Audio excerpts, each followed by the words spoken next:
जय हिंद। नमस्कार प्यारे बच्चों, तो स्वागत है आप सभी लोग का आपके अपने प्यारे से YouTube channel CKS online classes में। तो प्यारे बच्चों, आज की इस क्लास में हम लोग पढ़ने वाले हैं क्लास 12 हिंदी के 50 मोस्ट VVI ऑब्जेक्टिव क्वेश्चन जो कि आपकी बोर्ड परीक्षाओं में पूछे जाते हैं। तो आप सभी प्यारे बाबू क्लास को शुरू से लास्ट तक देखिएगा और लास्ट में बताइएगा 50 प्रश्न में आप कितना प्रश्न सही कर पाए हैं। प्यारे बाबू, मैं आपको बता दूँ, अगर आप क्लास 12 में हैं, अगर आप एग्जाम देने वाले हैं, तो अगर आप चाहते हैं बिल्कुल फ्री PDF के साथ आपकी तैयारी हो पाए तो आप जरूर CKS ऑनलाइन क्लासेस को सब्सक्राइब कर लीजिए और जुड़े रहिए। और क्लास के बाद आपको एक नंबर देंगे, उस नंबर पर आप मैसेज कीजिएगा, आपको यहाँ से बिल्कुल फ्री PDF दिया जाएगा। क्योंकि आप लोग को यहाँ पर तैयारी जो है बिल्कुल फ्री PDF के साथ कराई जाती है, इसलिए आप चैनल को जरूर सब्सक्राइब कर लीजिएगा। अच्छा लगे क्लास तो अपने दोस्तों को शेयर कर दीजिएगा ताकि उनका भी तैयारी यहाँ से हो सके। तो चलिए क्लास को स्टार्ट करें। उनसे पहले आप सभी प्यारे बाबू जो है क्लास को एक बार लाइक कर दीजिए और जो बच्चे नए हैं आप लोग चैनल को जरूर सब्सक्राइब कर लीजिए और अपने दोस्तों को भी शेयर जरूर कीजिएगा। चलिए क्लास को स्टार्ट करते हैं और आज का पहला नंबर क्वेश्चन पढ़िए और चैट सेक्शन में आप लोग आंसर जरूर लगाइए कि क्या होगा आंसर। ठीक है, चलिए पहला क्वेश्चन है, हंसते हुए मेरा अकेलापन के लेखक कौन है। चलिए लगाइएगा आप लोग यहाँ पर पहले नंबर क्वेश्चन का आंसर कि हंसते हुए मेरा अकेलापन के लेखक कौन हो जाएंगे। चलिए तो पहले का बी लगाए हैं मल्लिया जी, जो कि सही जवाब लगाए हैं ऑप्शन बी। चलिए अगला क्वेश्चन पढ़िएगा, उदय प्रकाश की माता का नाम क्या है। चलिए लगाइएगा आप लोग यहाँ पर 2 नंबर क्वेश्चन का आंसर कि उदय प्रकाश जी के माता का नाम बताना है। तो उनके माता जी का नाम था गंगा देवी। ऑप्शन ए आप लोग का सही जवाब है, याद रखिएगा। चलिए अगला क्वेश्चन पढ़िएगा कि उदय प्रकाश का जन्म कब हुआ था। चलिए उदय प्रकाश का जन्म जो है कब हुआ है, आप लोग इसका आंसर लगाइएगा। चलिए तो उदय प्रकाश का जन्म हुआ था 1 जनवरी 1952 में, जो कि ऑप्शन ए में दिया गया है। ऑप्शन ए बिल्कुल ही सही जवाब है। अगला क्वेश्चन पढ़िएगा, शिक्षा हिंदी साहित्य में किस विधा के अंतर्गत है। ठीक है, यानी शिक्षा जो है हिंदी साहित्य के किस विधा के अंतर्गत आता है। तो ये आते हैं आपके संभाषण के अंतर्गत। ऑप्शन ए को आप लोग यहाँ पर सही जवाब कीजिएगा। चलिए आगे बढ़ते हैं और अगला क्वेश्चन आप लोग पढ़िए और आंसर लगाइएगा कि लेखक के अनुसार कुछ परीक्षाएं उत्तीर्ण कर लेने से क्या है, कहीं ज़्यादा कठिन क्या है। चलिए लेखक के अनुसार कुछ परीक्षाएं उत्तीर्ण कर लेने से कहीं ज़्यादा कठिन क्या होता है, तो कहीं ज़्यादा कठिन होता है जीवन को समझना ना। ऑप्शन सी यहाँ पर सही जवाब होगा, याद रखिएगा। चलिए अगला क्वेश्चन पढ़िएगा, विशेषण के मूलतः कितने प्रकार होते हैं। तो हम लोग पढ़े हुए हैं कि विशेषण जो है मूलतः कितने 4 प्रकार के होते हैं। ऑप्शन बी यहाँ पर सही जवाब, याद रखिएगा। अगला क्वेश्चन है, लालच का विशेषण है। लालच का विशेषण क्या होगा, तो लालच का विशेषण लालची होता है, जो कि ऑप्शन सी यहाँ पर सही जवाब है, याद रखिएगा।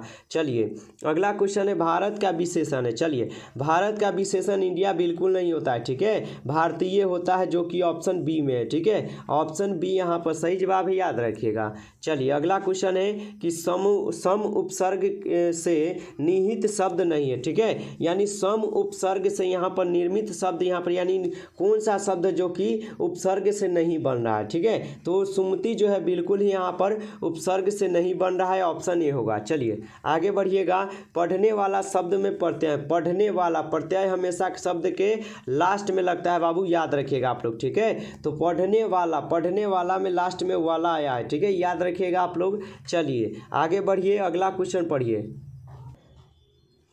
अगला क्वेश्चन क्या है कि बातचीत किस विधा की रचना है। बातचीत किस विधा की रचना है, तो आप लोग लगाइएगा कि बातचीत जो रचना है ये ललित निबंध रचना है। ऑप्शन डी यहाँ पर सही जवाब है। और बातचीत के लेखक कौन है, तो बाल कृष्ण भट्ट जी है, आप लोग याद रखिएगा इसे। चलिए आगे बढ़ते हैं। चलिए आगे बढ़ते हैं और अगला क्वेश्चन है आप लोग का 12 नंबर क्वेश्चन। 12 नंबर क्वेश्चन है कि बाल कृष्ण भट्ट का जन्म कब हुआ था। बाल कृष्ण भट्ट का जन्म कब हुआ था, तो इनका जन्म आप लोग पढ़े होइएगा। ये फर्स्ट चैप्टर का आपका जो है हिंदी का जो फर्स्ट चैप्टर है, जिसका नाम क्या है, तो बाल कृष्ण राइटर है। और क्या बाबू इसका नाम है, तो बाल कृष्ण, बातचीत बाल कृष्ण, जो कि बाल कृष्ण का है, आप लोग याद भी रखे होइएगा। और आपको पता होगा कि बाल कृष्ण भट्ट का जन्म हुआ था 23 जून 1844 को। ऑप्शन बी यहाँ पर सही जवाब है, याद रखिएगा। अगला क्वेश्चन है आप लोग का कि बाल कृष्ण भट्ट की रचना निम्न में से कौन है। बातचीत जो कि यहाँ पर बाल कृष्ण भट्ट जी का है, याद रखिएगा। जूठन ओम प्रकाश वाल्मीकि का है। रोज सचितानंद हीनानंद वत्सयाज्ञा जी का है।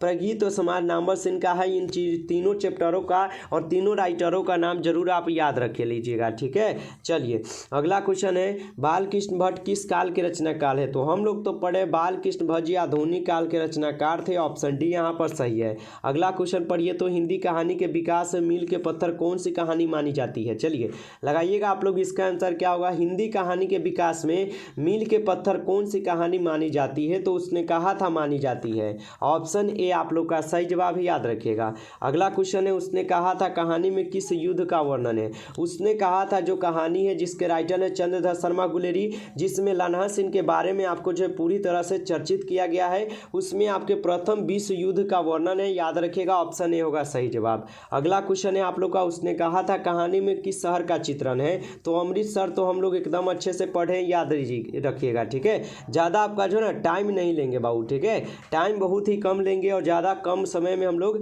ज़्यादा क्वेश्चन पढ़ने का फोकस करेंगे, ठीक है। चलिए, सिख राइफल्स के जमदार लान्हा सिंह का नंबर क्या था। चलिए, सिख राइफल्स के जमदार लान्हा सिंह का नंबर क्या था, तो 77, ठीक है, 77 है, याद रखिएगा आप लोग अच्छे से। चलिए अगला क्वेश्चन है, चंद्रधर शर्मा गुलेरी किस युग के कहानीकार है।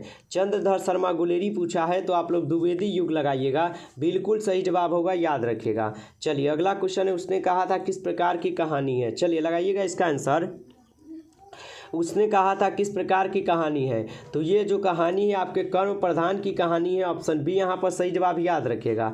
अगला क्वेश्चन है, जयप्रकाश नारायण के क्या है रचना का नाम क्या है। जयप्रकाश नारायण जी के रचना का नाम पूछा है, तो शिक्षा तो जय कृष्ण मूर्ति जी का है, संपूर्ण क्रांति जो कि जयप्रकाश नारायण जी का है, जो कि हमारा ऑप्शन यहाँ पर बी है, याद रखिएगा आप लोग। एक लेख और एक पत्र भगत सिंह का है, जूठन ओम प्रकाश जी का है, आपको पता ही होगा, ठीक है। चलिए, दल विहीन लोकतंत्र किसके मूल उद्देश्यों में है। चलिए, दल विहीन लोकतंत्र किसके मूल उद्देश्यों में है, तो मार्क्सवाद तथा लेनिनवाद लगाइएगा, ठीक है। चलिए अगला क्वेश्चन है आप लोग का, जयप्रकाश नारायण को भारत की जनता किस नाम से याद करती है, तो लोकनायक के नाम से जो है जयप्रकाश नारायण जी को भारत की जनता याद किया करते थे, जो कि ऑप्शन सी यहाँ पर बिल्कुल ही सही जवाब है, याद रखिएगा।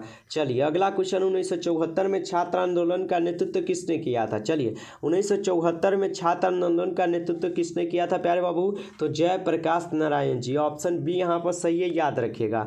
चलिए अगला क्वेश्चन पढ़िए और आंसर लगाइए कि दिनकर जी की पहली काव्य पुस्तक कौन सी है। दिनकर जी की पहली काव्य पुस्तक कौन सी है, आप लोग इसका आंसर जल्दी से लगाइएगा, ठीक है। चलिए, तो प्रणभंग बिल्कुल यहाँ पर सही हो जाएगा, याद रखिएगा। ऑप्शन डी यहाँ पर बिल्कुल सही है। प्यारे बाबू, क्लास में आगे बढ़े उनसे पहले आप लोग जल्दी से एक बार क्लास को लाइक कर दीजिए। जो बच्चे चैनल पर पहली बार जुड़े हैं और बिल्कुल फ्री PDF में पढ़ना चाहते हैं लेकर, तो जरूर चैनल को आप सब्सक्राइब करके जुड़े रहिए। अगर अच्छा लगे क्लास तो चैनल को सब्सक्राइब कर लीजिए, अपने दोस्तों को जरूर शेयर कर दीजिएगा।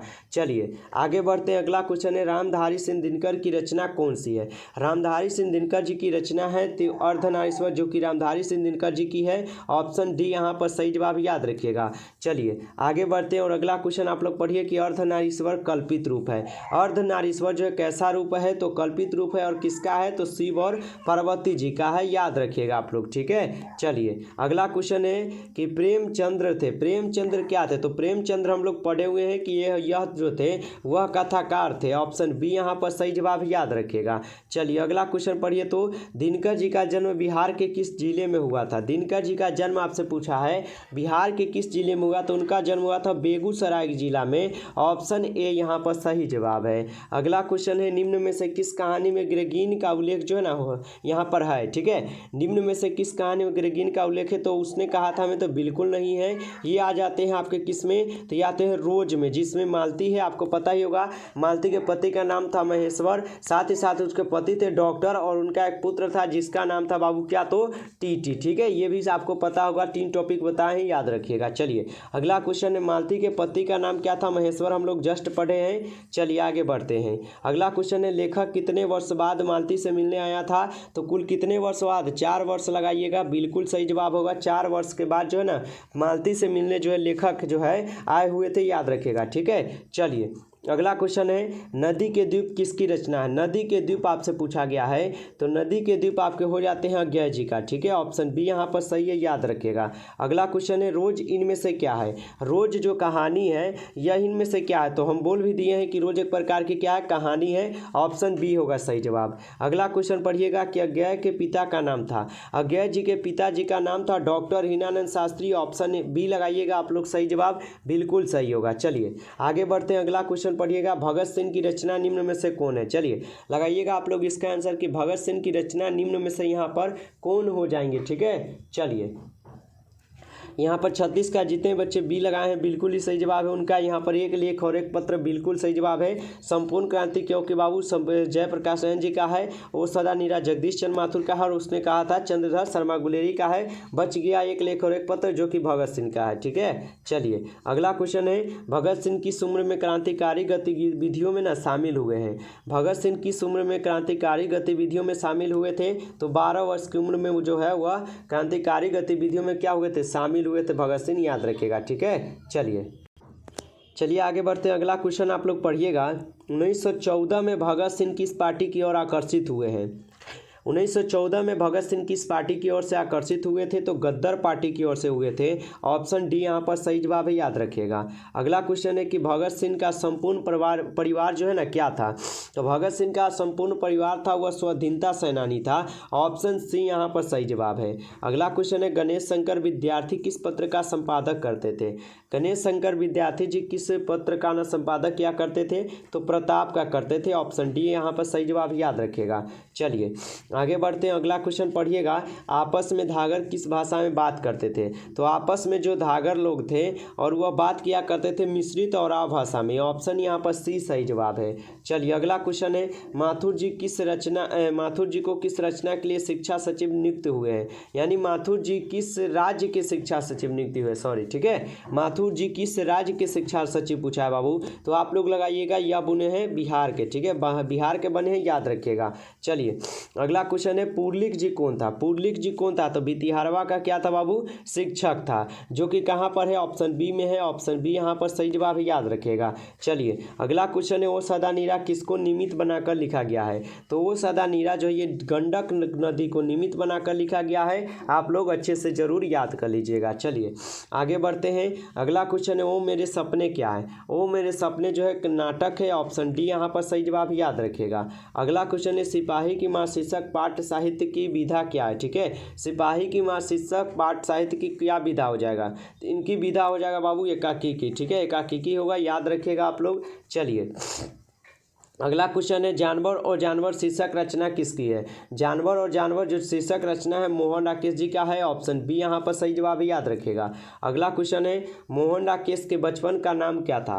मोहन राकेश के बचपन का नाम आपसे पूछा गया है, तो मदन मोहन गुगलानी लगाइएगा। ऑप्शन ए यहाँ पर सही जवाब है, याद रखिएगा।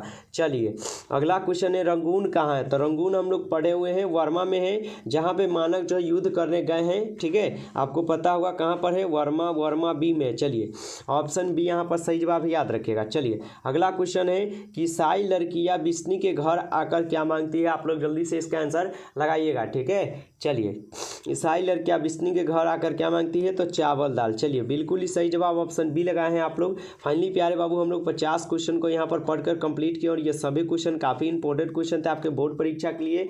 यदि आपको ये क्लास अच्छा लगा हो तो जरूर आप क्लास को लाइक कर लीजिए। चैनल पर पहली बार जुड़े हैं तो आप जरूर चैनल को भी सब्सक्राइब कर लीजिए, क्योंकि आपकी भी तैयारी यहाँ से बिल्कुल फ्री पीडीएफ के साथ कराई जाएगी।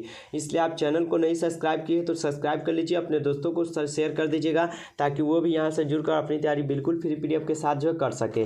तो चलिए क्लास को हम एंड करते हैं। उनसे पहले आपको एक नंबर दे देते हैं, आप इस नंबर पर पीडीएफ के लिए मैसेज कर लीजिएगा 962 18 834। ठीक है, अगर नए हैं तो चैनल को सब्सक्राइब करके जुड़ जाइएगा। इस नंबर पर आप पीडीएफ के लिए मैसेज कर लीजिएगा, आपको यहाँ से बिल्कुल फ्री पीडीएफ मिल जाएगा। ठीक है, चलिए फिर मिलते हैं नेक्स्ट क्लास में, तब तक के लिए जय हिंद, जय भारत, बेस्ट ऑफ लक। आप सभी प्यारे बाबू को मिलाकर पढ़ाई करते रहिए।